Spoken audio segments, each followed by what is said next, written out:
এই লেখাটার নাম কষ্ট। এমিলো, আপনার দেওয়া বইটা খুলে পড়ি, মাঝে মধ্যে ছুঁই, এমন সহজ ভঙ্গি ইচ্ছে করে টুকি, কষ্ট হয়। আপনার বাড়িটা ছিল দুরাস্তার বাঁকে, মনে পড়ে টালি মরছে লাল। আপনার কল্পিকা মেয়ে সে কেমন আছে?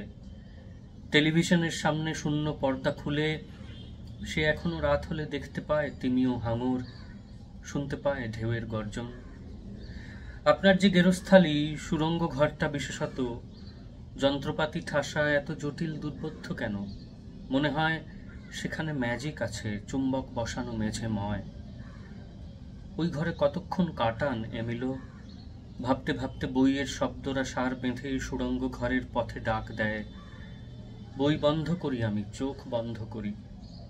লুকোনো একজোড়া ডানা অষ্টাঙ্গ ছাড়িয়ে খুলে যায়। হাওয়ার বিরুদ্ধে আমি বুক পাতি। একে কষ্ট বলে? কি অসামান্য সহজ ভাষায় জটিল ভাবনাকে তুলে ধরা বিজয় মুখোপাধ্যায়ের এই কবিতায়।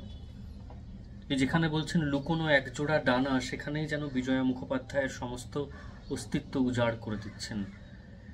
ভারী সাদামাটা চেহারার, নির্বিরোধী, নিস্তরঙ্গ আপাতভাবে একজন মানুষ ছিলেন বিজয়া মুখোপাধ্যায়, কিন্তু লুকোনো একজোড়া ডানা ছিল তাঁর অস্ত্র, যা কবিতার আকাশে উড়াল দিতে কখনো ভুল করত না।